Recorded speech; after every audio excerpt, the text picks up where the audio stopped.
बिस्मिल्लाहिर्रहमानिर्रहीम। Math 327 function analysis by doctor Talat Nazir. आज हम अपना लेक्चर नंबर 15 डिस्कस करेंगे, जिसमें हम ड्यूअल स्पेसेस को और कैनोनिकल मैप्स को स्टडी करेंगे।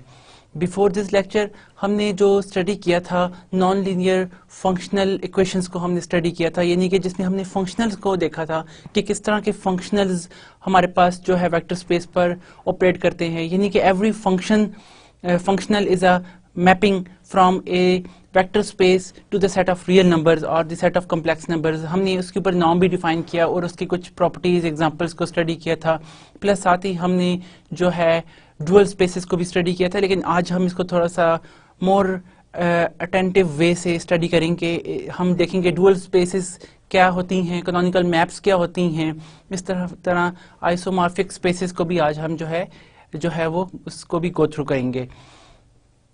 So for this first of all what is the course outlines today. आज हम ऑब्जेक्टिवली अलजेब्राइक डुअल स्पेसेस को फर्स्ट ऑफ ऑल स्टडी करेंगे कि इसकी क्या डेफिनेशन है अलजेब्राइक डुअल स्पेसेस की, और इसके बाद सेकंड अलजेब्राइक डुअल स्पेस कि अगर आपके पास एक अलजेब्राइक डुअल स्पेस गिवन हो तो आप दूसरी अलजेब्राइक डुअल स्पेस कैसे अटेन करते हैं, और उसका जो है उस वेक्टर स्पेस के साथ क्या रिलेशनशिप है, यानी कि जो कैनोनिकल मैप क्या आपके पास डबल या सेकंड अलजेब्राइक डुअल स्पेस का कोई वेक्टर स्पेस के साथ रिलेशनशिप भी होता है, कोई ऐसी आपके पास मैपिंग्स एग्जिस्ट करती हैं। देन फिर हम आइसोमॉर्फिक वेक्टर स्पेसेस को स्टडी करेंगे, यानी कि वो these are all are the step wise कि हम देखते जा रहे हैं कि कैनोनिकल मैप्स अगर आपको मिल जाती हैं तो फिर आइसोमेट्री किस तरह से होती है, जिस तरह कि हम ऑलरेडी पहले भी डिस्कस कर चुके हैं, and how they we can connect them कि हम इनको किस तरह से कनेक्ट करते हैं कैनोनिकल मैप के हवाले से। और फिर हम कुछ प्रॉब्लम्स हैं इससे रिलेटेड जिनको हम डिस्कस करेंगे और इनके सॉल्यूशंस को देखेंगे। तो फर्स्ट ऑफ ऑल हम अलजेब्राइक डुअल स्पेस को स्टडी करते हैं। Normally it is a basic importance that the set of all linear functionals defined on A vector space can itself be made into a vector space. कि आपके पास देखें, जो हम इससे पहले स्टडी कर चुके हैं कि हमारे पास जो फंक्शनल्स होते हैं बाउंडेड लीनियर फंक्शनल्स या सिंपल फंक्शनल्स क्या होते हैं, हम कहते हैं कि इट्स अबाउट ये तमाम हमारे पास ना ऐसे मैप्स होते हैं जो किसी भी वेक्टर स्पेस को आर पर मैप करते हैं। एफ हमें मिल गया, कोई भी लीनियर फंक्शन। अब आप एक लीनियर फंक्शन है, आपके पास पूरी एक क्लास लीनियर फंक्शंस की एग्जिस्ट करती है, f1 f2 f3 जितने भी लीनियर फंक्शनल्स हैं हमारे पास, उन सब की क्लास को अगर आप देखें तो उन सब की क्लास एक वेक्टर स्पेस अटेन करती है। यानी कि ऐसी क्लास कि जिसमें आपके पास फंक्शंस मौजूद हैं, यानी कि मैं अगर कहूं कि एक ऐसा सेट जिसको एक स्टार से डिनोट करता हूं, तो इसमें मेरे पास ऐसे तमाम f मौजूद हैं जो मेरे पास क्या हैं, लीनियर फंक्शनल्स। ये तमाम लीनियर फंक्शनल्स मेरे पास जो है ना मौजूद होते हैं इस तरह के, तो इनकी क्लास को हम जो है वो जो है कहते हैं एक अलजेब्राइक डुअल स्पेस। तो हमारे पास अलजेब्राइक डुअल स्पेस में ये तमाम मेंबर्स जो है मौजूद होते हैं और ये मिलकर एक अगेन एक वेक्टर स्पेस बनाते हैं। अब देखें आपके पास ओवरऑल आर जो है वो क्या है, आर पर मैप होते हैं तमाम के तमाम, तो आपको जी रियल नंबर से एक स्पेस मिल गई। अब एक वेक्टर स्पेस किस तरह से होएगी जिसके अंदर बाउंडेड लीनियर फंक्शनल्स मौजूद हैं, हम इसको इजीली शो कर सकते हैं। वेक्टर स्पेस या वेक्टर सब स्पेस की जो प्रॉपर्टी है ये स्पेस जो है वो सेटिस्फाई करती है। लेकिन ये एक्स स्टार जो है the space is denoted by x star, हम एक्स स्टार से डिनोट करते हैं तमाम लीनियर फंक्शनल्स की कलेक्शन को, and is called A algebraic dual space, और इसको हम अलजेब्राइक डुअल स्पेस ही कहते हैं। अब डुअल स्पेस नॉर्मली तौर पर हम ना कोई ऑपरेटर की तमाम जो लीनियर ऑपरेटर हैं उनकी कलेक्शन को कहेंगे, लेकिन जो अलजेब्राइक डुअल है वो हम नॉर्मली जो है किसको कहते हैं, फंक्शनल्स की तमाम क्लास को, तमाम कलेक्शंस ऑफ लीनियर फंक्शनल्स को की क्लास जो होती है उसको हम एक्स स्टार से डिनोट करते हैं और हम इसको अलजेब्राइक डुअल स्पेस कहते हैं। लिटरली हम देखेंगे कि ऑपरेटर्स की जो कलेक्शन है, लीनियर ऑपरेटर्स की कलेक्शन, उसको हम अलजेब्राइक डुअल कहते हैं, और वो किस तरह से परफॉर्म होते हैं उसको हम जो है ना अनदर नोटेशन देंगे, यानी कि एक्स प्राइम भी कह सकते हैं, वहां पर हम इसको अलग से स्टडी करेंगे। अब it is algebraic operation of vector space and are defined in a natural way as follows कि आपके पास वो जो दो ऑपरेटर्स हैं, देखिए वेक्टर स्पेस के अंदर आपके पास हमेशा से दो ऑपरेटर्स होते हैं, एडिशन ऑपरेटर और स्केलर मल्टीप्लिकेशन ऑपरेटर। एडिशन के दो वेक्टर्स को ऐड करना आपके पास उनके साथ जो भी एडिशन आप कर सकते हैं वो आपके पास अवेलेबल होता है, और इस तरह जो आपके पास स्केलर्स मल्टीप्लिकेशन है वो भी वेक्टर स्पेस में अलाउड होता है। तो now we can easily see that कि आपके पास ये जो एक्स स्टार स्पेस है, reflexive dual space, it's a nice class of a vector space. ये आपके पास एक पूरी वेक्टर स्पेस फुल फ्लेज है, या हम इसे सब स्पेस भी कह सकते हैं, सब space of a vector space. How कि आपके पास दो कंडीशन जो हम वेक्टर स्पेस की सब स्पेस के लिए शो करते हैं वो हम देखते हैं यहाँ पे बड़े आराम से हमारे पास लीनियर फंक्शनल्स की क्लास के लिए जो है वो हम शो कर सकते हैं। फॉर इंस्टेंस के if the sum of two functionals हम देखें f1 और f2 का, तो ये आपके पास इज अ फंक्शनल, ये आपके पास एक नया आपको फंक्शनल मिल जाएगा।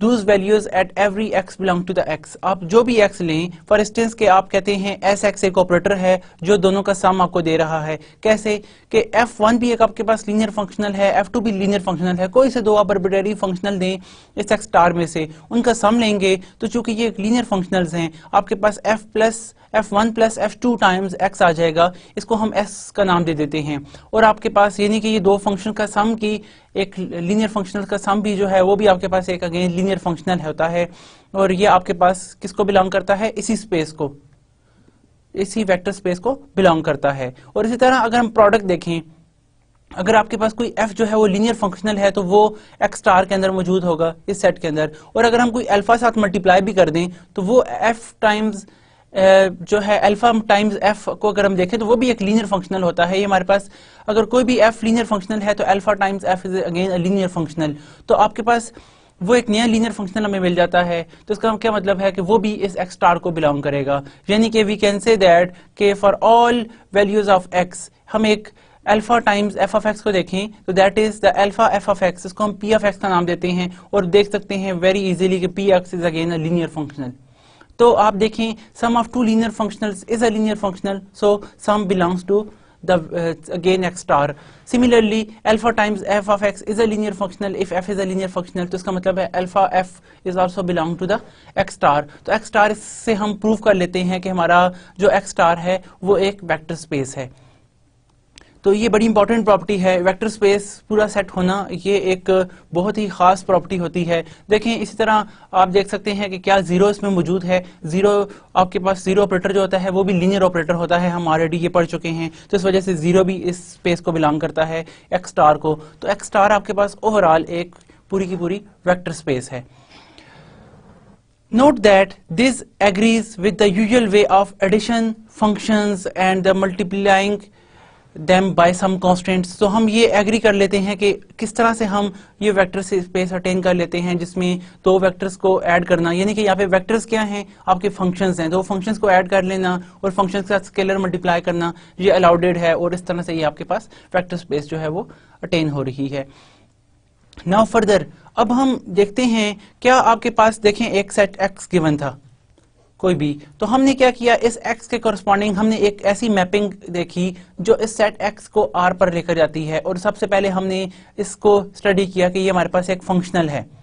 अब ऐसे तमाम फंक्शनल्स की जो कलेक्शन होती है f1 f2 जो जितने भी फंक्शनल्स जो कि आपके पास क्या हैं लीनियर प्रिजर्विंग हैं, तमाम लीनियर फंक्शनल्स आपके पास लीनियर आप फंक्शनल्स ले लेते हैं तमाम के तमाम, ये सारे बिलोंग करते हैं एक सेट x स्टार को, और हमने x स्टार कहा कि आपके पास x स्टार क्या है, collection of all linear functionals. ठीक है, ये हमने इसको कहा it's a algebraic dual space. अब हम इस स्पेस के बाद एक नई स्पेस जो है इसको स्टडी करने जा रहे हैं। हम देखते हैं कि how we can do further about that. Now after this next step हमारा क्या होगा, consider the algebraic dual x star of star of x star के x स्टार के ऊपर आप एक और स्टार लगाने तो ये आपके पास एक डबल डुअल वाली बात हो जाती है। It's called the x double star whose elements are linear functionals defined on x star. अब देखें सपोज करें कि आपके पास ना वो जो सेट है वो x स्टार है। अब x स्टार के अंदर आपके पास क्या मौजूद हैं, तमाम बाउंडेड लीनियर फंक्शनल्स मौजूद हैं। अब बाउंडेड लीनियर फंक्शनल से आप एक नई स्पेस बना लेते हैं कि जिसमें तमाम ऐसे मैप्स हों जो जिनकी जो आप डोमेन के एलिमेंट सपोर्ट करते हैं वो क्या है, वो आपके पास f है, यानी कि तमाम बाउंडेड लीनियर फंक्शनल्स हैं। तो आपके पास ये जो स्पेस होती है इसको हम x डबल स्टार से डिनोट करते हैं, यानी कि I just explain you again whose elements are linear functionals defined on x star, यानी कि x star के ऊपर आप एलिमेंट्स डिफाइन करके जो एलिमेंट ऑब्टेन करते हैं। फॉर इंस्टेंस के वन कैन से दैट कि आपके पास यानी कि ऐसे तमाम फंक्शंस जो x स्टार से दोबारा r पर मैप हों सेट ऑफ रियल नंबर्स पर, तो हम क्या कहते हैं, यानी कि x स्टार के अंदर आपके पास क्या मौजूद है, f मौजूद है, फंक्शंस मौजूद हैं, फंक्शनल्स। उन फंक्शनल्स के ऊपर आपकी जो कलेक्शन है अगर आप उसको दोबारा से मैप करें किसी रियल नंबर r के ऊपर, तो ये जो g होते हैं ये आपके पास x डबल स्टार को बिलोंग करते हैं। तो गोया आपके पास ना it's the space whose domain is the functionals. आपके पास ना ऐसे तमाम फंक्शनल्स की कलेक्शन जिनकी में आप अगेन फंक्शनल्स पुट करके आप कोई रियल नंबर अटेन करते हैं। We denoted this by x double star और called it's the second algebraic dual space of x। इसको second algebraic dual space या double algebraic dual space of x के नाम से डिनोट किया जाता है नॉर्मली। अब इंपॉर्टेंट बात यह है कि why do we consider this x double star, हमें इसकी क्यों जरूरत पड़ी, हम क्या जो है रिलेशंस अटेन कराना चाह रहे हैं। The point is that we obtain an interesting and important relation between x and x double star। हम एक जो है एक नया रिलेशन जो है वो बिल्ट अप करना चाहते हैं। That is like we choose the following notations। अब आपके पास एक्चुअली एक सेट x है जो कि वेक्टर स्पेस है, स्पेस x है या हम इसे वेक्टर स्पेस कहते हैं। अब आपने x स्टार एक स्पेस वेक्टर स्पेस अटेन कर ली। हम अभी ऑलरेडी प्रूव कर चुके हैं कि आपका x जो है वो वेक्टर स्पेस है, तो x जो आपके पास है x स्टार भी वेक्टर स्पेस है, क्योंकि आप देखते हैं कि दो जितनी भी फंक्शनल्स है ये फंक्शनल्स की कलेक्शंस है। फंक्शनल्स का सम भी एक फंक्शनल होता है, लीनियर फंक्शनल्स का सम भी। और इस तरह आप कोई अल्फा स्केलर मल्टीप्लाई करें लीनियर फंक्शनल के साथ, then it's again a linear functional. तो आपके पास ये प्रूव हो गया कि ये आपके पास ना एक वेक्टर स्पेस है। अब आप इसी तरह इसी वेक्टर स्पेस की बुनियाद पर एक और नई वेक्टर स्पेस जो है वो ड्राइव करना चाहते हैं, एक्स डबल स्टार, जो कि आपके पास देखें एलिमेंट्स क्या हैं। एक्स जो है वेक्टर स्पेस है जिसके एलिमेंट्स एक्स हैं और एफ उन पर मैप होती है, तो आपके पास इस एक्स को आर पर लेकर जाती है। इसकी वैल्यू आपके पास क्या है, सेट ऑफ रियल नंबर। ये आपके पास कोई रियल नंबर इसका इमेज आपको मिलता है। इसकी रेंज सेट में रेंज सेट जो है वो आपके पास आर का सबसेट है। अब आप नया एक्स डबल स्टार लेते हैं तो वो उसकी जो एलिमेंट्स हैं वो जी यानी कि जी टाइप एलिमेंट है। इसके तमाम इसके अंदर बाउंडेड लीनियर फंक्शनल मौजूद हैं, वो वाले जो किस पर ऑपरेट होते हैं, again bounded linear functional F पर, यानी कि एफ पर आप एम्प्लॉय करते हैं। इस पर एफ पर देखते हैं कि इसकी वैल्यू क्या आती है। एफ आपके पास ऑलरेडी किसी पॉइंट एक्स पर मैप होता है, एक्स पर लगता है और आपको रियल नंबर मिलता है। अब आप उसी बाउंडेड लीनियर फंक्शनल के ऊपर जो है ना वो जी लगाते हैं। तो इट्स मीन दैट कि आपने ना स्पेस के ऊपर एक स्पेस के ऊपर जो है ना एक्स के ऊपर एफ अप्लाई करते हैं, एफ के ऊपर आपके पास जी। तो इट्स समथिंग लाइक कंपोजिशन, कि जिस तरह आप ना कंपोजिशन मैप देखते हैं, तो लेकिन आपके पास जी जो है वो कंपोजिशन है जो एफ के ऊपर अप्लाई हो रही है, और एफ क्या है वो एक्स के ऊपर लग रहा है फॉर सम फिक्स्ड एक्स। हम देखेंगे कि आपका एक्स इस केस में हमेशा एक फिक्स नंबर होगा जो कि आपके पास हर मैप के लिए हम चूज करेंगे, क्योंकि जी जो है वो अपनी डोमेन के एलिमेंट्स के ऊपर प्लग इन होता है। तो जी के अंदर आपके पास कुछ एंट्रीज आती हैं, तो हम यहाँ पर एफ जो है F1 को भी प्लग जी के अंदर अप्लाई करेंगे, F2 को भी, F3 को भी, और हर एक एलिमेंट के लिए हमें देखें वो एफ कहाँ से आएंगे, वो एफ वो होंगे जो किसी एक्स पर लगेंगे और वो एक्स आपके पास फिक्स होगा, तो हम उसके ऊपर जी को ऑपरेट कराएंगे। कैसे, फॉर इंस्टेंस के आपके पास यानी कि हम कहते हैं कि we can obtain a function G belongs to the x double star। आपके पास ना x double star को ये एलिमेंट बिलोंग करता है which is linear functional defined on x star by choosing a fixed x belong to the x। अब ये हमारे पास एलिमेंट हमेशा इसमें फिक्स रहता है, जिसको हम यहाँ पर लेते हैं कि आप एक एलिमेंट x को फिक्स कर लें एंड सेटिंग दैट g हमेशा f पर ऑपरेट होता है। किस तरह कि g x ऑफ f, ये x जो है ये नोटेशन है, ये हमें बताती है कि आपका ये x जो है फिक्स्ड है जो f पर अप्लाई होता था, और f पे जो अप्लाई होता है उसका आप यहाँ पे g ऑफ x ले रहे हैं, and which is equal to the f of x। अब आप f के अंदर x की वैल्यू को अप्लाई करके देखते हैं कि आपके पास क्या आउटपुट आता है, और हमेशा इसका आपको जो रिजल्ट मिलता है that you obtain a real number. आपको एक जो है ना वो एक रियल नंबर आउटपुट आता है, क्योंकि ये आपके पास एक भी फंक्शनल है। x क्या है, आपके पास फिक्स्ड एंट्री है, और f इसमें आपके पास एक वेरिएबल है जो x के डुअल को बिलोंग करता है, dual of x, dual space, यानी कि इट्स अलजेब्राइक डुअल। इसमें तमाम आपके पास लीनियर फंक्शनल्स हैं। तो गोया हम कह सकते हैं कि इस जी की जो डोमेन के एलिमेंट्स हैं वो तमाम हमारे पास लीनियर फंक्शनल्स हैं जिसके ऊपर जी ऑपरेट होता है। आपके पास वेरिएबल्स क्या हैं, f वेरिएबल है। देखें इसका मतलब क्या हुआ कि g के अंदर आप कोई f1 पुट करते हैं, f2 पुट करते हैं, f3 पुट करते हैं, किसके लिए, एक फिक्स x के लिए जिसके ऊपर वो अप्लाई होते हैं। तो फिर हम इनका आउटपुट जो है फर्दर कंसिडर करते हैं। तो आपके पास ये जो सबस्क्रिप्ट में x है इज लिटिल रिमाइंडर, ये आपको हमेशा रिमाइंडर शो करता है। ये x ये क्या रिमाइंडर शो करता है, दैट यू गॉट g, आप g जो है उसको की वैल्यू ऑब्टेन कर रहे हैं by using of certain fixed point x belongs to the x, कि आप उस जो है ना वेक्टर स्पेस x का कोई फिक्स्ड एलिमेंट है जिसके लिए आपके पास जो है values you are picking, where f is a variable, और f आपका जो है वेरिएबल है। यानी कि अगर आप ये कहें ना कि g आपका जो है वो क्या हो रहा है, x किसी f1 पर भी लगता है, g x ऑफ f2 पर भी लगता है, इन तमाम पॉइंट्स पर, क्योंकि ये आपके पास तमाम f1 f2 जो हैं वो कहाँ से आ रहे हैं, f1 f2 these all are from the algebraic dual space, और आप इनसे इनके आउटपुट जो हैं वो अटेन कर रहे हैं किसी फिक्स नंबर x के लिए। x आपको बताता है कि x हर केस के लिए फिक्स्ड है आपका, your x is fixed belong to the vector space x। तो ये आपके पास इस तरह से हम ये डिफाइन करते हैं। और ये g जो है ये आपके पास बड़ी इंपॉर्टेंट मैप है। अभी हम देखने जा रहे हैं क्या ये मैप आपके पास लीनियर भी है कि नहीं, क्योंकि आपके पास ना ओवरऑल क्या है, x एक वेक्टर स्पेस है, f लीनियर, आपके पास ना लीनियर फंक्शनल्स हैं, तो क्या g भी लीनियर फंक्शनल्स है आपके पास, the answer is yes. How कि दी फंक्शनल हम कहते हैं जी एक्स डिफाइंड एज, जिस तरह अभी हमने देखा कि जी ऑफ एफ जो है वो आपके पास क्या है, G X of F which is equal to the F of X. इस फॉर्म में हम डिफाइन करते हैं। एक्स आपका एलिमेंट एक्स जो है वो बिलोंग करता है इस सेट एक्स को, और एफ जो है वो बिलोंग करता है एक्स स्टार को। दीज आर द, इसका ये वेरिएबल है और ये फिक्स नंबर है, it's always fix number. Again I repeat you that it's a fix number while it's a variable, क्योंकि एफ आपके पास जो है इंटरचेंज होते जा रहे हैं, हर आप एफ जो है इसमें प्लग इन करते जा रहे हैं। Is a linear functional, how we can attain that और how we can show that it's a linear functional. अब लीनियर फंक्शनल की वो जो हम अगट्ठी प्रॉपर्टी शो करते हैं कि कोई हमारे पास एच मैप जो है वो लीनियर तब होता है जब हम alpha F plus alpha x plus beta Y उस एच मैप के ऊपर इम्प्लॉय करें, तो हमारे पास आंसर इस तरह से आता है alpha times F of x plus the beta times H of Y.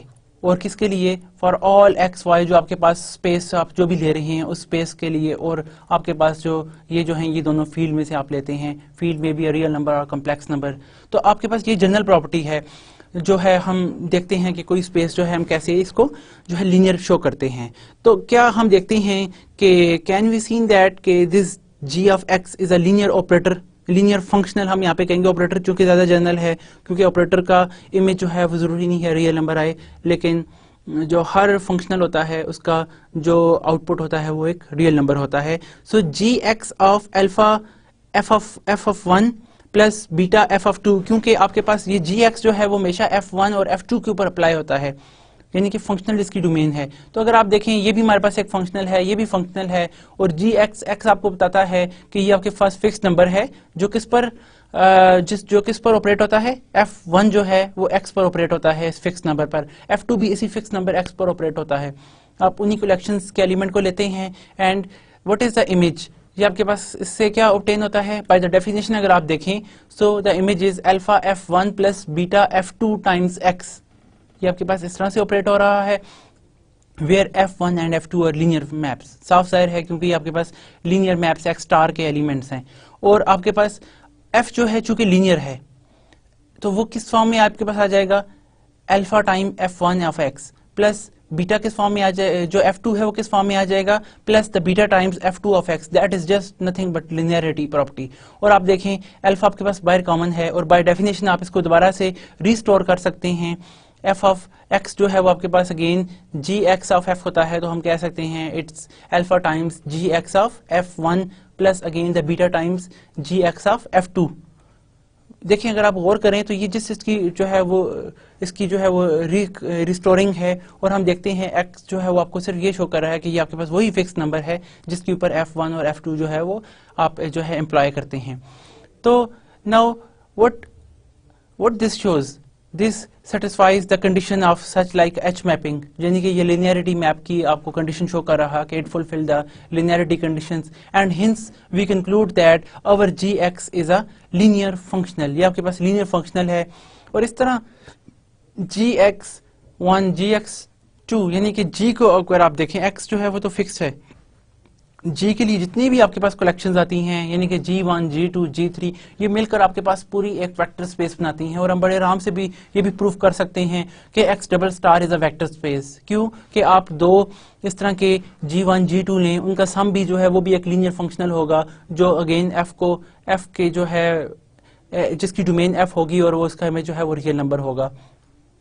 इसी तरह आप देख सकते हैं कि अल्फा टाइम्स अगर हम कोई जी लें तो वो भी एक आपके पास लीनियर फंक्शनल होगा जो एफ पर ऑपरेट होगा। सो हिंस वी कंक्लूड दैट कि आपके पास ये लीनियर फंक्शनल की जो कलेक्शन है जी मैप जो जिसकी डोमेन भी जिसकी डोमेन भी हमारे पास क्या है लीनियर फंक्शनल है, तो ये भी आपके पास एक वेक्टर स्पेस जो है वेक्टर स्पेस है। X double star is a vector space. तो आपने देखा कि यहाँ पे बाय डेफिनेशन हम एक्स डबल स्टार के एलिमेंट्स को किस तरह से पिक करते हैं, यानी कि इसकी जो इंपॉर्टेंट डेफिनेशन है वो आप इसको हमेशा याद रखेंगे कि how G is applied on some linear functional F. ठीक है, हम इसके ऊपर कैसे इसको अप्लाई करते हैं, इसकी इंपॉर्टेंट कैरेक्टरिस्टिक्स है। अच्छा, अब हम फर्दर देखते हैं कि जिस तरह मैंने आपसे शुरू में अर्ज किया कि हमारे पास एक सेट एक्स था, एक वेक्टर स्पेस। अब हमने एक्स स्टार देखा, तमाम कलेक्शन जो है देखते हैं जो कि बाउंडेड जो लीनियर फंक्शनल्स की कलेक्शन है जो इस सेट एक्स को आर पर मैप करते हैं। और उसके बाद हमने एक दूसरा सेट अटेन किया डबल डुअल, ठीक है, सेकंड डुअल जिसे हम second algebraic dual of this one, यानी कि ऐसे सेट जिनकी डोमेन तमाम एफ हैं लीनियर फंक्शनल्स और इनके इमेज अगेन आपके पास सेट ऑफ रियल नंबर्स हैं जो हर फिक्स एक्स के लिए पे एलिमेंट जो है वो पिक करते हैं। अब हम इंपॉर्टेंट रिलेशन यहाँ पे देखने जा रहे हैं, is there exist some mapping, आपके पास क्या कोई मैपिंग है, कोई ऐसी कैसा फंक्शनल आपके पास एग्जिस्ट करता है जो इन दो स्पेस को आपस में रिलेट करे, एक्स को और एक्स डबल स्टार को।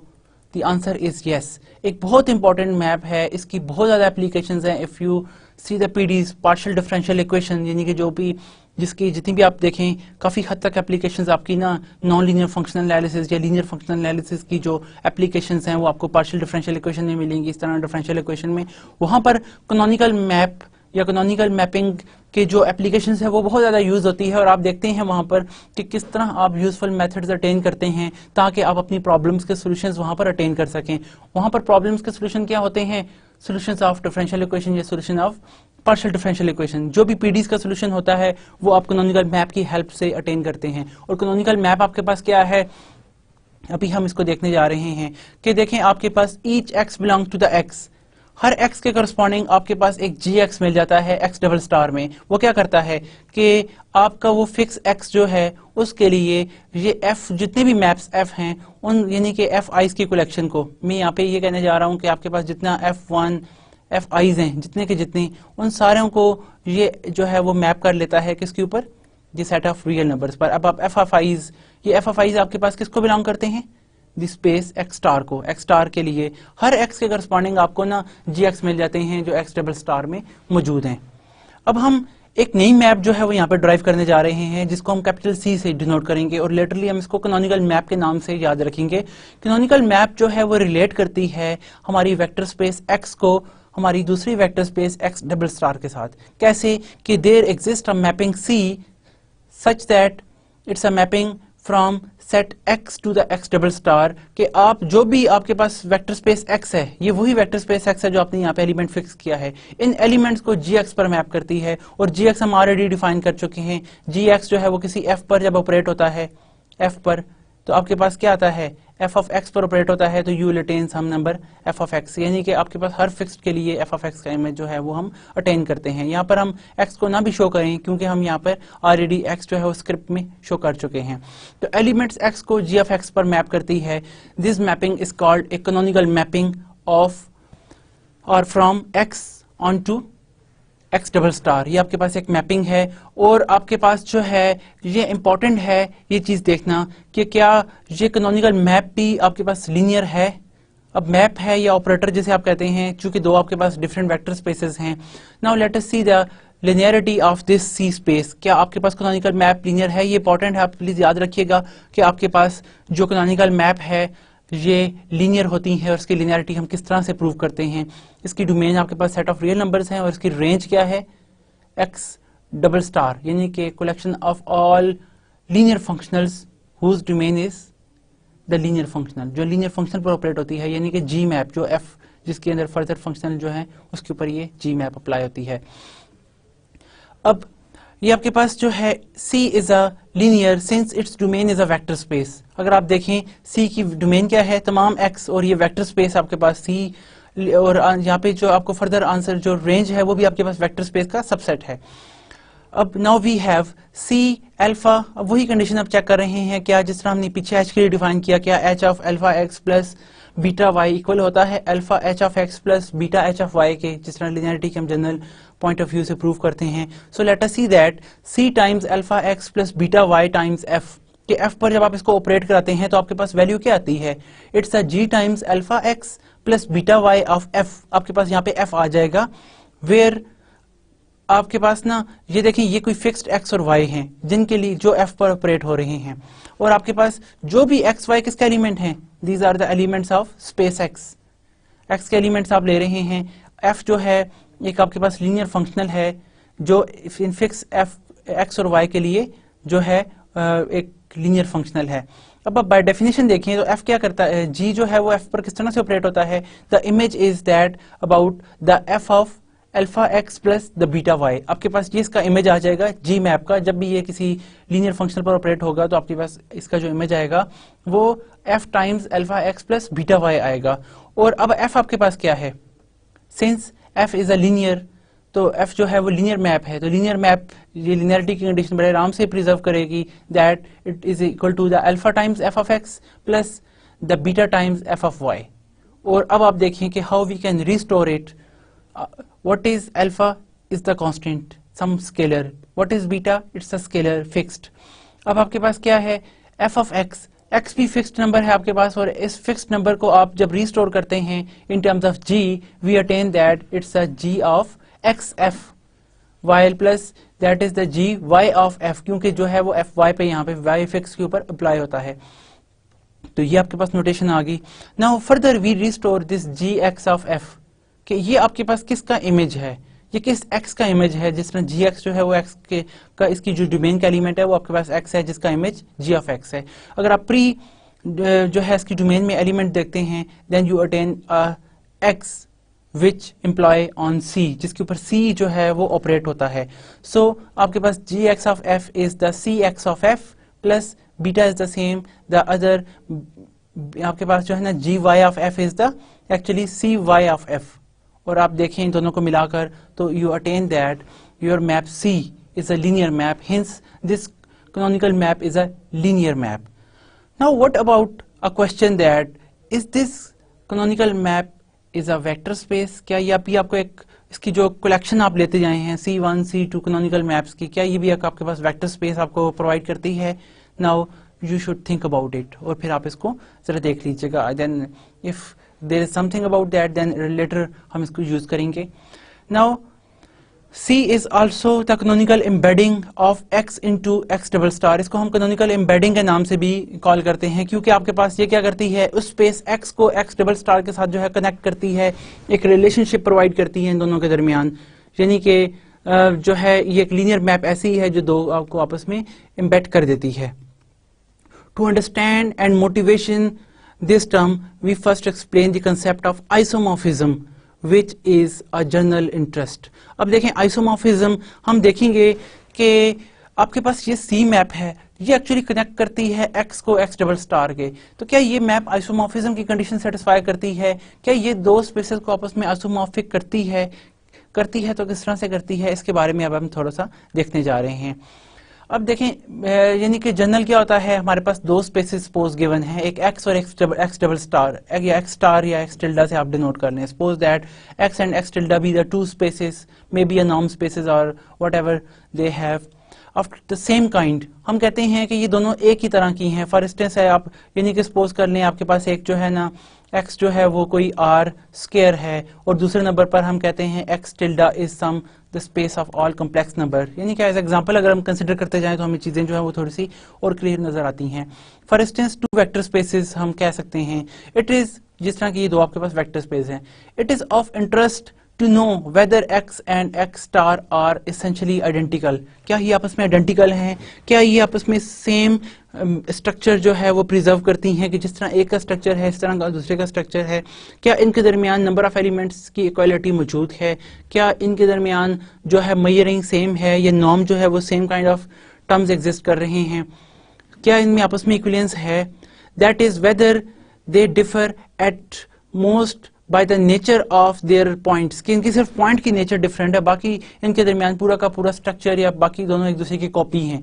आप इस तरह से अगर ऑब्जर्व करना जो है इंपॉर्टेंट होता है दो स्पेसेस को, कि ये नहीं कि देखें जिस तरह मैंने आपसे प्रीवियस लेक्चर्स में भी डिस्कस किया कि हमें आइसोमॉर्फिक एक किसी भी जो है एक स्पेस की कॉपी मिल जाए, तो बजाय हम तमाम स्पेसेस पर काम करते फिरें हम इनकी कॉपी ले लेते हैं और उस पर काम करके देखते हैं, and we are justified that the all other spaces the works are like a same. For instance कि जिस तरह आप देखें अगर हम प्लेन ड्रॉ करें आर स्क्वायर का और स्पेस सी का, तो हम देखते हैं कि एक आइसोमेट्री एग्जिस्ट करती है कि जो काम आप यहाँ पर काम कर सकते हैं आर स्क्वायर में, वही काम आप स्पेस ऑफ कॉम्प्लेक्स नंबर्स। सिर्फ फर्क इतना है दोनों की जो है एलिमेंट्स की जो है एग्जिस्टेंस का, एलिमेंट्स वहां पे नेचुरली किस तरह से डिफाइंड है, बाकी इन दोनों में बिल्कुल आइसोमेट्री है कि आप अगर कोई फिगर ड्रॉ करें या नॉर्मली जो चीजें देखें, जितनी भी आपके पास एलिमेंट्स एक तरफ हैं उतनी ही एलिमेंट्स एक तरफ हैं, तो ये इंपॉर्टेंट होता है कि आप एक तरह की स्पेसेस को जो है वो कनेक्ट कर सकें और उनको जो है वो हाईलाइट कर सकें ताकि आपको उसमें समझने में आसानी हो। फॉर इंस्टेंस के क्या जो काम आर स्क्वायर में हो सकता है वही सी में हो सकता है, और कहाँ पर इनमें इंडिफरेंट आता है, कौन सी ऐसी चीजें हैं जो इनको आपस में इंडिफर करती हैं। तो उसके लिए हम क्या करते हैं कि then we can regard x and x tilde as identical. हम इसको आइडेंटिकली जो स्टडी करते हैं as two copies of the same abstract spaces. जिस तरह के आपके पास ये एग्जांपल जाहिर है कि आप देखें कि ऊपर वाली स्पेस आपको क्या देती है, एक प्लेन देती है, और ये आपको क्या देती है, कॉम्प्लेक्स प्लेन देती है। यानी कि यहाँ पे आपके पास x और y होते हैं, यहाँ पे आपके पास x एंड हियर आपके पास ना space of all real numbers and the space of all complex, यानी कि इसका जो real parts and imaginary parts हम यहाँ पर डिफाइन करते हैं। तो ये दो आपको ना आइडेंटिकली दो स्पेसेस, ये दो कॉपीज दे देती हैं ऑफ द सेम स्पेसेस। अगर आप गौर करें यहाँ पर तो आप देखेंगे कि ये दोनों बिल्कुल ही सेम स्पेसेस, एब्स्ट्रैक्ट स्पेसेस की कॉपी हैं, क्योंकि यहाँ पर भी x रियल है, यहाँ पर भी x रियल है, यहाँ पर भी y रियल है। सिर्फ आयोटा आपको शो करता है कि it's identity that it's imaginary parts जो हैं वो आपके पास इस तरफ आ रहे हैं। तो आपके पास एक सेम एब्स्ट्रैक्ट स्पेसेस की दो डिफरेंट कॉपीज हैं जहाँ पे एलिमेंट वाइज जो है जो एंट्रीज हैं वो डिफरेंट हो रही हैं, बाकी इनका स्ट्रक्चर जो है वो सेम है। तो हम क्या करते हैं कि ये जब ऑब्टेन कर लें तो फिर इसके बाद whenever the structure is the primary objective of study, whether the nature of the point does not matter। अब यहाँ पर देखें आपके पास, अब हम कहते हैं कि आपका कोई एलिमेंट x, y जो कि एक आर स्क्वायर का एलिमेंट है, और आपके पास x प्लस दी आयोटा y ये कोई एलिमेंट है space of complex number. Identically ये दोनों आपस में डिफरेंट है, नेचर वाइज ये नहीं मिल रहे, लेकिन एक इंपॉर्टेंट बात ये है कि इट इज वेरी इंपॉर्टेंट कि हम ओवरऑल जो है इसका स्ट्रक्चर देखें, क्या इनके अंदर नंबर ऑफ एलिमेंट्स की सिमिलरिटी मौजूद है, क्या इन दोनों स्पेसेस को के दरमियान कोई ऐसा रिलेशन एग्जिस्ट करता है कि दोनों आइसोमॉर्फिक हैं आपस में।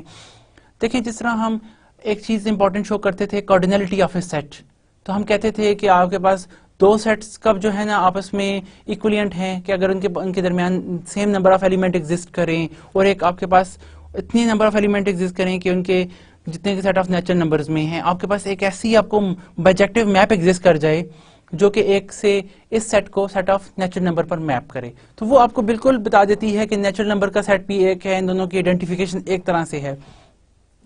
लेकिन ये आइडिया वहां पर हम सेट ऑफ नेचुरल नंबर से देखते थे। अब यहाँ पर क्या है, आपके पास कोई डिफरेंट काइंड ऑफ स्पेसेस हैं, finite dimensional space, infinite dimensional spaces. यहाँ पर दो स्पेसेस को किस तरह से परखा जाता है, उसके लिए इंपॉर्टेंट ये होता है कि आप दोनों के दरमियान कोई आइसोमेट्री को डिस्कस करें, उनके दरमियान कोई कैनोनिकल मैप को देखें, तो इस तरह की प्रॉपर्टीज को हम देखते हैं। तो उसके लिए क्या होता है, it suggest the concept of N isomorphism. ये इंपॉर्टेंट है कि आपके पास कोई ऐसी मैप एफ एग्जिस्ट करती है जो कंटिन्यूस भी है, जिसका इनवर्स भी जो है वो भी कंटिन्यूस है और वो बाइजेक्टिव मैप भी है, यानी कि 1 1 और ऑन टू भी है। ये प्रॉपर्टी सारी जो है वो प्रिजर्व करती है। By definition this is a bijective mapping on x to x tilde which preserves the structure, यानी कि एक ऐसी मैप, देखें आपके पास ना हम दो इन क्या शो कर सकते हैं कि ये दोनों जो स्पेसेस हैं ये आपस में आइसोमॉर्फिक हैं। जो काम आप एक जगह कर सकते हैं वो दूसरा, क्योंकि आपके पास एक ऐसी मैप हमें बाइजेक्टिव मैप मिल जाती है x से x tilde के ऊपर, सच दैट कि जो कि क्या होती है, आइसोमॉर्फिज्म होती है, यानी कि जो कंटिन्यूस भी है उसका इनवर्स भी कंटिन्यूस है और वो मैप जो है आपके पास बाइजेक्टिव भी है। तो इस तरह का स्ट्रक्चर जो है वो प्रिजर्व करती है। इसको देखना बड़ा ज़रूरी होता है ताकि हम स्पेसेस को एक लाइन में लेके आ सकें कि ये वाली स्पेसेस एक तरह की हैं, ये स्पेसेस दूसरी तरह की है, ये तीसरी तरह की, हम उनकी क्लासेस को जो है आइडेंटिफाई कर सकें, ना कि हम हर एक स्पेस को अलग-अलग देखते जाएं तो फिर it's the much worth of time. कि सपोज कि आपका एक जो है एक पर्सन है वो R² पर पहले काम कर रहा है, फिर वो C पर सारी चीज़ें टेस्ट कर रहा है, उसको अगर एक स्पेस पर ही काम करके पता चल जाए कि इस तरह की पूरी क्लास में जितनी भी स्पेसेस हैं ये सारी आपस में रिलेट हैं, then it is easy for him to analyse such things. अब इस सिलसिले में हम देखते हैं accordingly an isomorphism mapping T। हम एक T मैपिंग आइसोमॉर्फिज्म डिस्कस करते हैं जो ऑलरेडी पहले भी देख चुके हैं मैट्रिक स्पेस के अंदर, कि X आपके पास एक जो है वेक्टर स्पेस है, D आप इसके ऊपर एक मैट्रिक डिफाइन कर लें, और आपके पास एक और X* एक X tilde एक वेक्टर स्पेस है और D आपके इसके ऊपर एक मैट्रिक डिफाइन है। तो हम एक मैपिंग लेते हैं T, यानी कि ओवरऑल आपके पास क्या है जी, यहाँ पे अगर मैं आपके पास पिक्चर शो करूँ तो आपके पास ये एक स्पेस X है जिसके अंदर आपके पास एक D मैट्रिक डिफाइन है कि आप डिस्टेंस किस तरह से कैलकुलेट करते हैं। On the other hand you have another space X tilde और इसके अंदर आपके पास कुछ D tilde जो है वो मेजरिंग ऑपरेटर है, जिसे हम जो कि सेट ऑफ इसके एलिमेंट्स को ना set of non negative real number पर मैप करता है। तो हम एक मैप T में इंटरेस्टेड हैं, ऐसी मैप जो क्या करे कि इस स्पेस के एलिमेंट X के एलिमेंट को X tilde के ऊपर मैप करे, और ऐसी मैप हो जो आइसोमॉर्फिज्म हो। ये मैप 1 1 भी होनी चाहिए, ये मैप ऑन टू भी होनी चाहिए, और इसके अलावा ये मैप जो है ना कंटिन्यूस भी होनी चाहिए, इसका इन्वर्स भी कंटिन्यूस होना चाहिए, और सबसे बढ़कर कि ये डिस्टेंस प्रिजर्विंग हो। Distance preserving in the sense के आप जिस तरह से डिस्टेंस कैलकुलेट करते हैं X Y दो एलिमेंट यहाँ के उनके दरमियान T के लिए, वही डिस्टेंस आपके पास यहाँ पर इसके इक्विवेलेंट भी आए, यानी कि जो डिस्टेंस आपके पास T के यानी कि आप देखें D आपके पास यहाँ पे D ऑफ X Y का कोई आंसर लेते हैं तो आपके पास डिस्टेंस A आता है, कोई फिक्स नंबर। तो आप D tilde के तहत अब यहाँ पर एलिमेंट किसके मौजूद होंगे, उस X Y के ऊपर आप अप्लाई करें तो आपके पास यहाँ पे TX आ जाता है, यहाँ पे कोई TY आ जाता है, इसका डिस्टेंस भी सेम वही नंबर A आपके पास आए, और ये फॉर ऑल X Y के लिए हो। तो इसका मतलब है this mapping is the distance preserving map, और ये हम ऑलरेडी इसको डिस्कस कर चुके हैं। तो फिर आपके पास ये बाइजेक्टिव मैपिंग जो डिस्टेंस प्रिजर्विंग होती है, it is often called isomorphic with X, कि आपके पास ये X tilde को X से आइसोमॉर्फिक करती है, यानी कि ये दो स्पेसेस आपस में आइसोमॉर्फिक हैं। जो डिस्टेंस यहाँ पे है वो डिस्टेंस यहाँ पे भी हैं। एक मैप आपके पास X* जो है वो एक मैपिंग T एग्जिस्ट कर रही है जो ये सारी प्रॉपर्टी सेटिस्फाई कर रही है। तो यही तरीका है। देखें आपके पास अगर जिस तरह मैंने अभी आपसे कहा कि R² है, R² पर आपके पास कोई मैट्रिक G है, space of complex number C है, आप इस पर भी कोई आप D tilde डिफाइन कर लें, और क्या आप देखते हैं कि दो एलिमेंट्स X और Y को जब आप यहाँ पे मेजर करते हैं इस स्पेस के तहत D के तहत, और तो ये आपके पास क्या कोई एक ऐसी मैपिंग T एग्जिस्ट करती है, जरूर आपके पास एक मैपिंग T ऐसी एग्जिस्ट करेगी जिसके तहत आप देखेंगे D tilde में हम उस T ऑफ X और T ऑफ Y को भी कैलकुलेट करें तो इन दोनों का जो मेजरिंग डिस्टेंस होगा वो सेम होगा। किसके लिए, फॉर ऑल X Y, तमाम X Y के लिए होगा जो आप यहाँ पे यूज कर रहे हैं। एक्चुअली एलिमेंट किसके होंगे, ये आपके पास R² के एलिमेंट्स होंगे, R², क्योंकि आपके पास डोमेन इसमें जो है T जो है वो मैप करता है R² के एलिमेंट्स को दोबारा से C space of all complex numbers पर। तो हम इस तरह की आइसोमॉर्फिक मैपिंग्स में इंटरेस्टेड होते हैं जो बाइजेक्टिव भी होती हैं, जो कंटिन्यूस में होती हैं, और इनका इन्वर्स भी कंटिन्यूस होता है, plus they are the distance preserving, कि इस तरह से वो डिस्टेंस प्रिजर्व करते हैं। अब यही हमारे पास ना कुछ और वेज भी हैं, फॉर इंस्टेंस के हम अपनी मैप्स को बाज़ वक़्त कंट्रैक्शन कहते हैं किसी भी इसके लिए कंट्रैक्टिवली, कि आपके पास D tilde ऑफ अगर TX और TY का डिस्टेंस जो है that is less than the K times D of XY अगर आपके पास होए, वेयर K आपके पास नंबर है that is greater than and equal to 0 but strictly less than the 1। तो हम कहते हैं ये इसको ना कंप्रेस कर रही है, इसको कंट्रैक्ट कर रही है एफ मैप। वो एक और कंडीशन है, इसके बारे में हम अभी तो इसको बिल्कुल जो है नहीं डिस्कस करेंगे फर्दर, यानी कि जस्ट मैंने आपको कंट्रैक्शन के वाले से थोड़ा सा बताया कि दो मैप्स दो डिफरेंट स्पेसेस के तहत किस तरह से कंट्रैक्ट करती हैं। लेकिन अभी हम जो है ना आइसोमेट्रिक की प्रॉपर्टी पर ही फोकस रहेंगे कि क्या इस तरह की मैप्स एग्जिस्ट करती हैं जो दोनों तरफ आपको सेम स्ट्रक्चर जो है वो प्रिजर्व कराती हैं। तो हम जब ये आपको स्ट्रक्चर दो स्पेसेस के दरमियान मिल जाए, यानी कि ऐसी मैप मिल जाए, then we say that these two spaces are isometric. ये आपके पास दो आइसोमेट्रिक स्पेसेस हैं। एन आइसोम ये हम ऑलरेडी डिस्कस कर चुके हैं। अब जो हम नई बात इसमें देखने जा रहे हैं, N isomorphism T of a vector space x onto a vector space x tilde over the same field is a bijective mapping which preserves the two algebraic operations। कि दो इंपॉर्टेंट algebraic operations अगर आपके पास map जो है वो preserve करती है of the vector space, दस फॉर ऑल एक्स वाई, कि आप देखते हैं कि ये लिनियरिटी प्रिजर्विंग भी है और स्केलर मल्टीप्लिकेशन आप बाहर भी लेके आ सकते हैं। ये आपके पास जो मैप है, यानी कि ऑन द शॉर्ट वे कि ये जो आइसोमेट्री मैप है ये लिनियरिटी प्रिजर्विंग हो, तो आपके पास ये कंडीशन अगर सेटिस्फाई कर जाए कोई मैप के, वही मैप टी में x प्लस वाई लें तो आपके पास T X plus T Y आए और T of alpha X equal to the alpha time T of X Y, alpha times T X I for all alpha belongs to the field. तो हम कहते हैं this T map from X to X star is a bijective linear operator because now it satisfying the linearity condition, क्योंकि ये आपके पास linear की दोनों प्रॉपर्टीज को सेटिस्फाई करती है। तो लीनियर कब कहते हैं? जब हमारी वो आइसोमेट्रिक मैप जो है वो लिनियरिटी प्रिजर्विंग हो, वो ये कंडीशन सेटिस्फाई करे। और फिर हम कहते हैं X star is called isometric with X and X tilde, इस केस में are called isometric vector spaces. अब देखें मैप आपके पास लीनियर भी है, तब ये जो दोनों वेक्टर स्पेसेस होंगी they are called isometric vector spaces. की आपके पास ये वेक्टर स्पेस की कंडीशंस को सेटिस्फाई करते हुए ये दो मैप्स जो हैं वो आइसोमेट्रिक हैं, क्योंकि इनके दरमियान एक लीनियर मैप ऐसी है जो आइसोमेट्री प्रिजर्विंग है, जो डिस्टेंस प्रिजर्विंग भी है, बाइजेक्टिव भी है, यानी कि 1 1 और ऑन टू बाइजेक्टिव मीन। अब हम इसमें इंपॉर्टेंट देखते हैं, it can be shown that canonical mapping C is injective. कि आपके पास ये मैपिंग 1 1 है, यानी कि very easily you can see that कि जब भी आपके पास सी जो है वो किसी सी आपके पास मैप क्या है, जो x के एलिमेंट को, यहाँ पर हम देख चुके हैं कि x को x डबल स्टार पर मैप के लेके जाती है। तो आपके पास वेन एवर c किसी भी x पर इम्प्लाई होगा आपके पास equal to c of y, so this one can easily show that the x equal to y। ये आप इसमें प्रॉपर्टी देख लीजिएगा, लिनियरिटी मैप की प्रॉपर्टी, और इस वजह से हम कह सकते हैं कि आपकी जो ये मैप है c canonical map, it's a 1 1 map और injective map. Since C is linear, जो कि हम ऑलरेडी प्रूव कर चुके हैं, it is an isomorphism of X onto the range of C, यानी कि ये रेंज ऑफ C के लिए आइसोमॉर्फिज्म है, यानी कि इसके लिए इसका इन्वर्स भी एग्जिस्ट करता है, इसके लिए ये 1 1 भी है, 1 1 और ऑन टू होता है तब ये इन्वर्स एग्जिस्ट करता है। किसके लिए? पूरी इसके लिए नहीं बल्कि इसकी सब स्पेस के लिए जो कि C of R of C है, इसके लिए। यानी कि अभी हमने ऑन टू प्रूव नहीं किया इसको, ये ऑन टू हो भी सकता है और हो नहीं भी हो सकता, तो सिर्फ इसके लिए देखा जाए रेंज ऑफ C पर ये आइसोमॉर्फिज्म है, यानी कि X is isomorphism to the R of C, range of C के लिए, क्योंकि आपके पास C जो है ऐसी मैप है जो X को X डबल स्टार पर मैप करती है, और ये क्या है आपके पास X डबल स्टार का कोई सबसेट है। ये अगर इसकी इक्वल होगा तो हम कहेंगे कि उस केस में तो x और x डबल स्टार जो हैं वो आपस में आइसोमॉर्फिज्म होंगे, लेकिन नॉर्मली ये इसकी जो है रेंज ऑफ C के लिए x जो है वो आइसोमॉर्फिज्म होता है, यानी कि आपके पास ऐसी मैप एग्जिस्ट करती है जो 1 1 भी है, ऑन टू भी है, वो कंटिन्यूस भी है और उसका इन्वर्स भी कंटिन्यूस है उस मैप C का।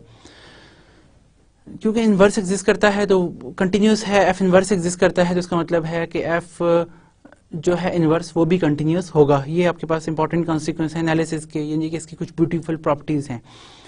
If x is isomorphic with a subspace of a vector space y, we can say that x is embeddable in y। Important बात, x आपका आइसोमॉर्फिक हो किसी स्पेस y के साथ, कोई भी वेक्टर स्पेस y के साथ या उसकी सब स्पेस के साथ, तो हम कहते हैं x और y आपस में एम्बेडेबल हैं। Hence x is embeddable with x double star. Y क्या है, किसी वेक्टर स्पेस आपके पास ना उसकी सब स्पेस है, हो सकता है कि एक्स टिल्डा के, ये दो आपके पास वेक्टर स्पेसेस हैं, तो हम कहते हैं ये इसके एम्बेडेबल है क्योंकि आपके पास एक ऐसी जो है आइसोमॉर्फिक मैपिंग एग्जिस्ट करती है एक्स और एक्स के दरमियान। तो इसी तरह देखें आपके पास एक्स और एक्स टिल्डा जहाँ पे जो कि आइसोमॉर्फिज्म हम एम्बेडेबल कहेंगे, क्योंकि आइसोमॉर्फिज्म तो इसके साथ है, इसकी सुपर स्पेस के साथ वो क्या होगा, एम्बेडेबल होगा। तो आपके पास यहाँ पे आर ऑफ सी हमेशा से क्या होता है, आइसोमॉर्फिक होता है एक्स स्पेस के साथ, और ये किसकी सब स्पेस होती है, एक्स डबल स्टार के, क्योंकि कैनोनिकल मैप का जो इमेजेस होते हैं वो सबसेट होते हैं एक्स डबल स्टार के।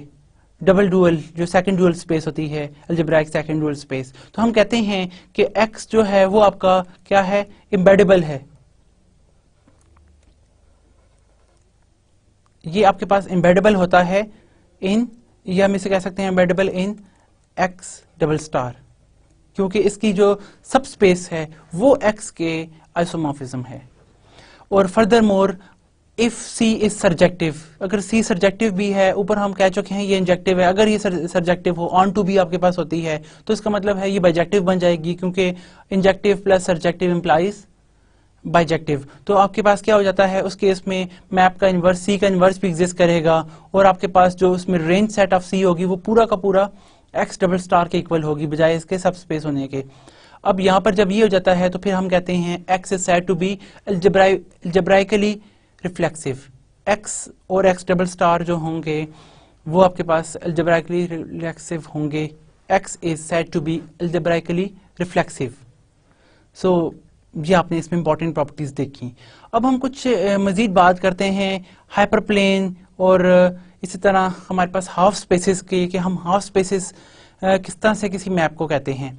लेट एक्स आपके पास एक बाउंडेड लीनियर फंक्शनल है, बाउंडेड प्लस लीनियर फंक्शनल, जो कि आपके पास क्या करता है, नॉर्म स्पेस एक्स पर डिफाइंड है, कि आपके पास बाउंडेड लीनियर फंक्शनल यानी कि एफ जो है वो एक्स पर ऑपरेट होता है और आपके पास आंसर कोई रियल नंबर आता है।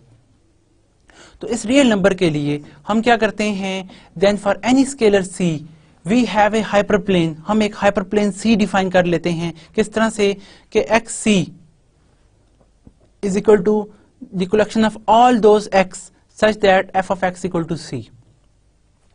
इन तमाम कलेक्शन जो है पूरा सेट आपको मिल जाए, इस सेट को हम कहते हैं हाइपरप्लेन।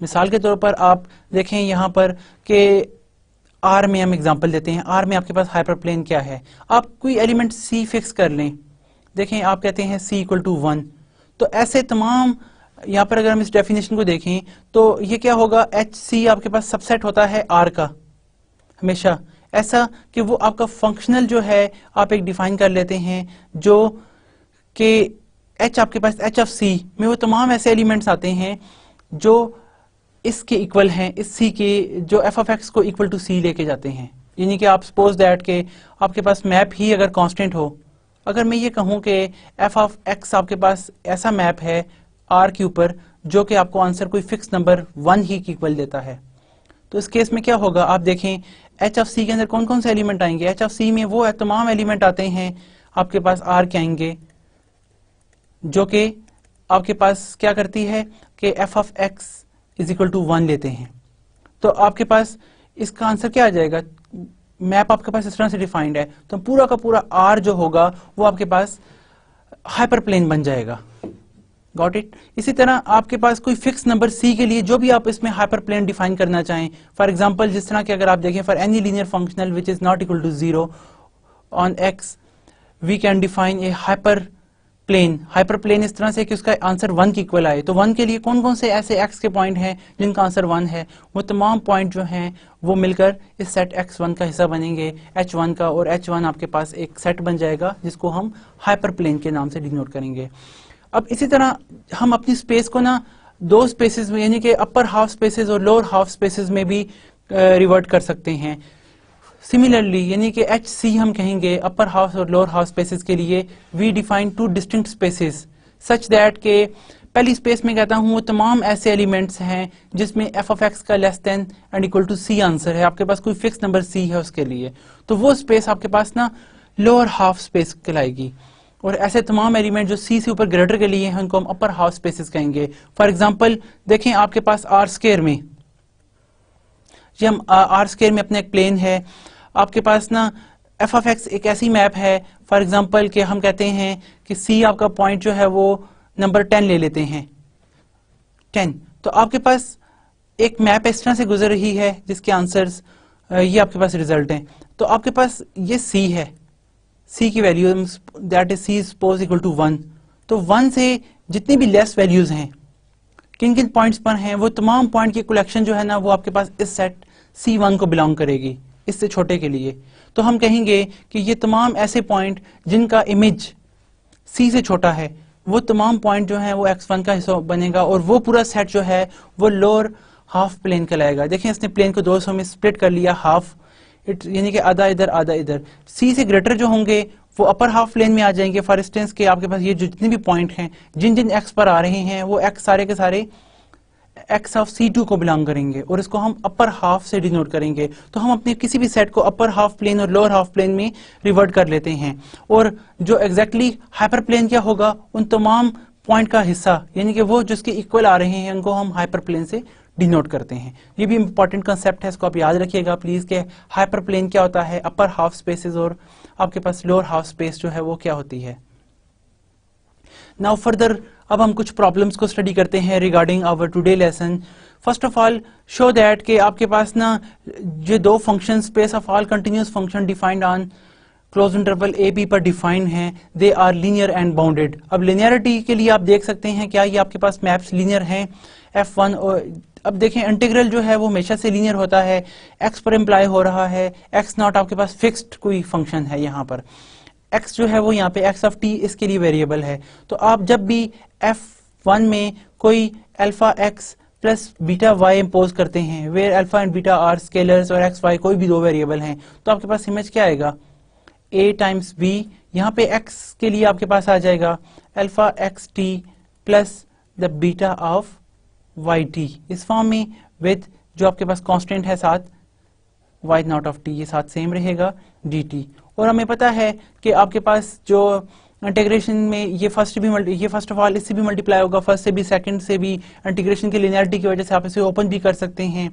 और इंटीग्रल जो है integral of A plus integral of B क्या होता है, integral of first plus integral of second, और फिर आप वहां से अल्फा को कॉमन लेके बाहर आए and hence one can write this thing as कि अल्फा आपके पास बाहर आ जाएगा और बाकी integral from the A to B, ये दो आपके पास वही पॉइंट, और साथ आपके पास यहाँ पे X T times Y not of T D T plus the beta times integral from A to the B Y of T with fixed Y not of T.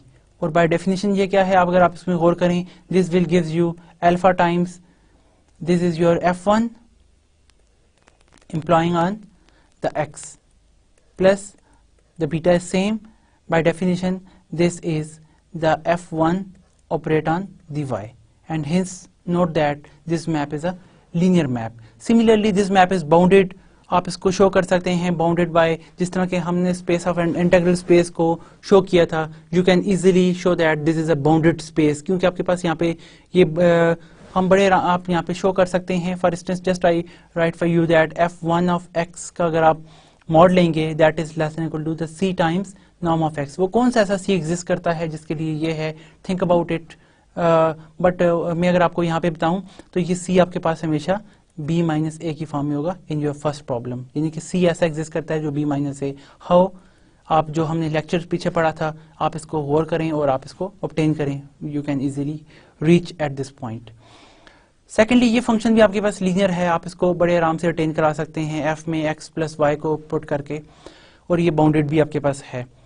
The next one is find the norm of this linear functional defined on the close interval -1 to 1, collection of all continuous function आपके पास यहाँ पे लिए जा रहे हैं x और this. तो अगर हम इसकी नॉर्म को कैलकुलेट करें, what about the norm of x, अगर हम इसकी नॉर्म लेते हैं तो वो हमारे पास क्या आ जाएगा, बेसिकली देखें यहाँ पर इसकी नॉर्म का मतलब है कि आप इसका जो जब नॉर्म ऑफ f यहाँ पर अगर हम इसमें लिखें तो x तो यहाँ पे नहीं आएगा, actually this will gives you the in this form के integral of mod of this, इसका आप सुप ले लें, supremum for all those X whose norm is equal to 1।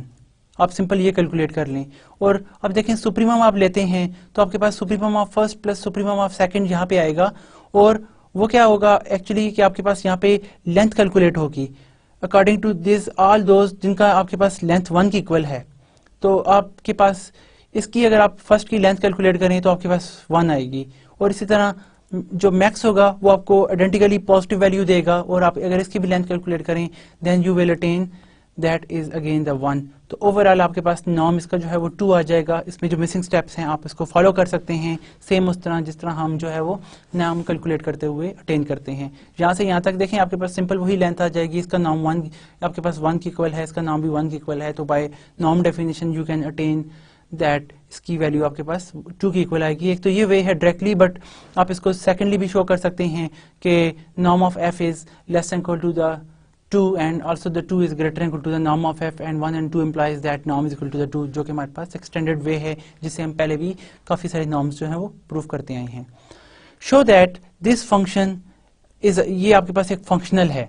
देखें आप एक्स टी जो भी टी लेते हैं इस क्लोज इंटरवल जे से आपके पास एक रियल वैल्यू आपको मिलती जाती है। फिक्स्ड मैक्सिमम चूज करें तो आपके पास एक रियल नंबर आता जाता है। ओवरऑल डोमेन क्या है एक्स, यानी कि कंटिन्यूस फंक्शन, और आंसर आपके पास कोई रियल नंबर आ रहा है, ये आपके पास फंक्शनल है। इज दिस फंक्शनल लीनियर, क्या ये आपके पास फंक्शनल लीनियर है? तो अगर हम इस प्रॉब्लम नंबर 3 में देखें लिनियरिटी को, कि आपके पास क्या ये मैप जो है फर्स्ट या सेकंड लीनियर प्रिजर्विंग है, कि आप यहाँ पर f1 में अगर आप x plus Y plug in करें दो डिफरेंट वैल्यूज, तो मैक्स ऑफ आपके पास क्या आ जाता है the max of X T first plus the Y T, आप दोनों का मैक्स चूज करते हैं तो मैक्सिमम इन दोनों के सम का है। और अगर आप यहाँ पर देखें तो मैक्स में ये प्रॉपर्टी होती है the maximum is always less than the max of X T plus the maximum of आपके पास सेकंड वैल्यू वाई टी, उसके लिए भी आप यहाँ से मैक्स वैल्यू चूज करते हैं। तो ओवरऑल आपके पास ये कंडीशन जो है इस तरह से प्रूव नहीं हो सकती, आपके पास कुछ काउंटर एग्जांपल आपको मिल जाएंगी जो ये रिजल्ट जो है इसको प्रिजर्व नहीं करेंगी।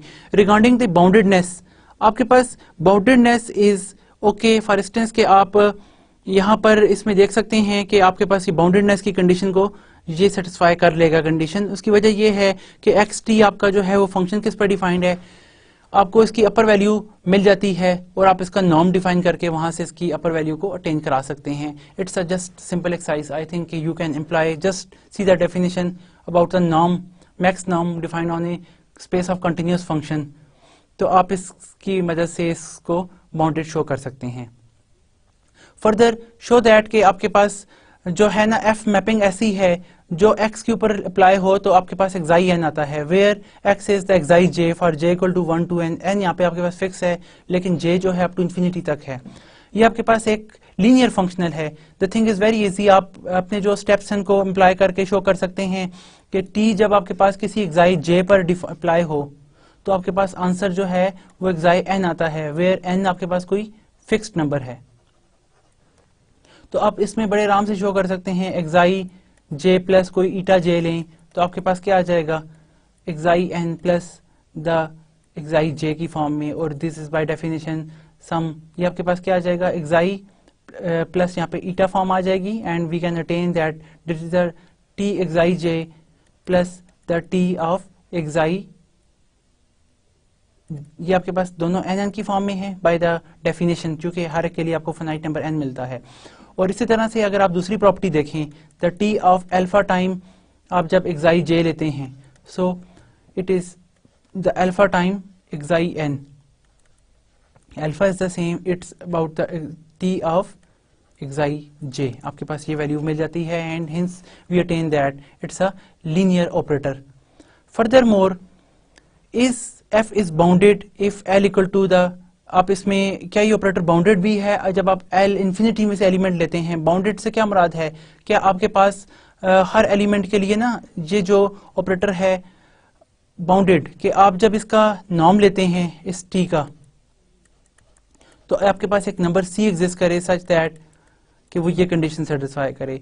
नोट दैट कि आप अगर t का यहाँ पे नॉर्म लेते हैं, नॉर्म ऑफ t वो किसके इक्वल होता है, और अगर आप बाय डेफिनेशन अप्लाई करें you can attain some fix number. For instance के आपके पास यहाँ पे जो नॉर्म डिफाइन है एक्साई जे में एल इन्फिनिटी आपके पास स्पेस का इमेज आ रहा है, तो आप एल इन्फिनिटी के एलिमेंट्स को ले सकते हैं और हम टी नॉर्म को यहाँ पर देखें, T norm is actually equal to the sup norm for all J, J के लिए सुप लेते हैं विद मॉड ऑफ, आपके पास वैल्यू क्या है, हर एक का इमेज एक्साई एन की इक्वल आ रहा है, डिवाइडेड बाय सेकेंडली आपके पास यहाँ पे क्या है, द नॉर्म ऑफ दिस, यानी कि आपके पास एक्साई जे के लिए वैल्यू आप ये ले लें।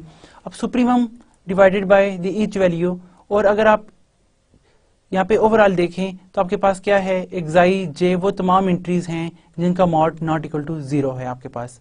और अगर आप इसको बाय सेकंड डेफिनेशन देखें तो सुप्रीमम यानी कि ऐसे वो ले लेते हैं हम यहाँ पे इस तरह से ले लेते हैं, the supremum of all those xi j whose mod value equal to 1, आपके पास 1 की equal, and then we attain the supremum of j xi n, ये आपके पास वैल्यू आ जाती है। इसके लिए सुप्रीमम डिवाइड वाली वैल्यू खत्म हो जाएगी क्योंकि हमने वहां पे इसको दूसरे नॉर्म से डिफाइन कर लिया है।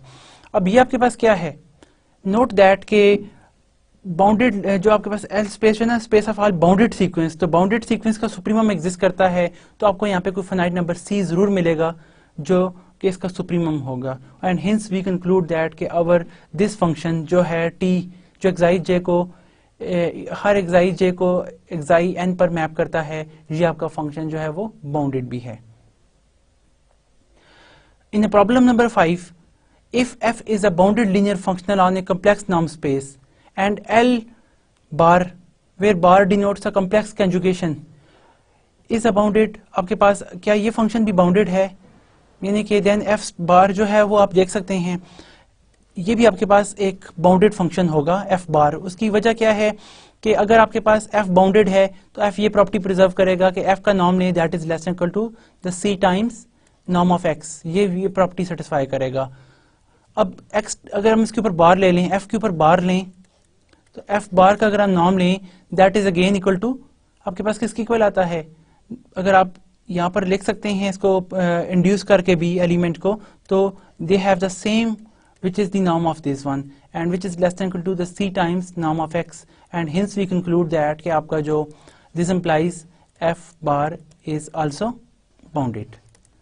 Furthermore, is this bar linear, क्या ये मैप linear भी आपके पास है, f bar की अगर हम linearity चेक करें किसी भी अल्फा x पर अप्लाई करें तो वो हमारे पास क्या आ जाएगा कि हर एलिमेंट को वो लेकर जाता है f bar के टाइप x के लिए इस पर लेके आएगा, f जो है वो इस तरह से इम्प्लाई होगा क्योंकि आपका वो एलिमेंट जो है इससे बाहर आ जाएगा, and note that which is not equal to the alpha times f of x, तो hence we conclude that our this map is not a linear map, ये हम इसमें आराम से इस तरह कंक्लूड कर सकते हैं। फर्दर द नल स्पेस हम ऑलरेडी शो कर चुके हैं, ये क्लोज होती है। अब नल स्पेस आपके पास जो है m स्टार पे डिफाइंड है, where m star is a subset of x star is defined by the set of all those element x whose image is equal to the 0, जिस तरह कि आपके पास तमाम x जो हैं वो null space of m star को belong करते हैं सच दैट के आपके पास उन f ऑफ x का इमेज 0 आए, तो ये आपके पास इसकी के लिए आता है। Show that this null space is a vector space, ये आपके पास वेक्टर स्पेस है। और वेक्टर स्पेस कब हम शो कर सकते हैं एलिमेंट को, अब वेक्टर स्पेस इसकी ओवरऑल जो सुपर स्पेस है स्टार वो तो आपके पास एक वेक्टर स्पेस है। अब नल स्पेस को हम वेक्टर स्पेस शो करने के लिए ये शो करते हैं कि अगर हम कोई दो एलिमेंट ले लें x y दो ले लें इस null space of m x star को में से, तो हम ये शो करने में अगर कामयाब हो जाएं कि इनका लीनियर कॉम्बिनेशन भी इसी को बिलोंग करता है, alpha plus the beta y को अगर हम लें वो भी n ऑफ m स्टार को ही बिलोंग करता है, तो हम कहते हैं हमारी ये जो स्पेस है वो क्या है, इट्स अ वेक्टर स्पेस और सब स्पेस। तो अब देखें लेट कर लेते हैं हमारे पास दो एलिमेंट हैं x और y जो इस null space of m star को बिलोंग करते हैं। अगर ये इसको बिलोंग करते हैं तो बाय डेफिनेशन क्या होगा, f ऑफ x भी इक्वल टू 0 और f ऑफ y भी इक्वल टू 0, जिसमें t आपके पास मैप है। अब आप देखें यहाँ पे व्हाट अबाउट कि आप ओवरऑल इस पॉइंट का इमेज देखते हैं कि f of alpha x plus beta y, इसको अगर हम ओवरऑल देखें तो f आपके पास जो कि लीनियर मैप है जिसका इमेज 0 है एफ जिस पॉइंट पर आपको 0 देती है नल स्पेस के लिए, नल स्पेस में आपके पास हमेशा लीनियर मैप ही होती है, तो हम यहाँ पे इसको लिख सकते हैं that is the alpha times F of x plus the beta times F of Y. और अब एफ ऑफ एक्स उस पॉइंट पर क्या होगा, एक्स वाई इसको बिलोंग करते हैं, that is the 0 plus the beta times this one is again 0 and we attain overall the 0। तो इसका क्या मतलब हुआ कि आपके पास alpha x plus the beta y again they are belongs to the null space n m star। तो hence we conclude that कि its n m space is a vector space। ये आपके पास जो null space है ये भी एक vector space होती है।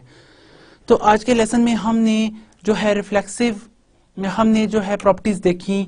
फॉर इंस्टेंस के हमने आज अलजेब्राइक डुअल स्पेस को स्टडी किया, डबल अलजेब्राइक डुअल स्पेस को स्टडी किया, और फिर हमने कैनोनिकल मैप को देखा, हाइपर प्लेन्स को, और प्लस ये हमने प्रॉब्लम सॉल्व की। इससे हमने एक जो है एक मैपिंग्स की इंपॉर्टेंट प्रॉपर्टीज को देख चुके हैं, आइसोमेट्री को भी हम डिस्कस कर चुके हैं। तो आई होप कि ये कंसेप्ट्स आपके लिए हेल्पफुल होंगे कि आप फर्दर इस तरह की प्रॉब्लम्स को एनालाइज कर सकें और रिजल्ट्स इस टर्म्स में और जो है उनको स्टडी कर सकें। ओके, आज हम यहाँ पे स्टॉप करते हैं। Thank you very much.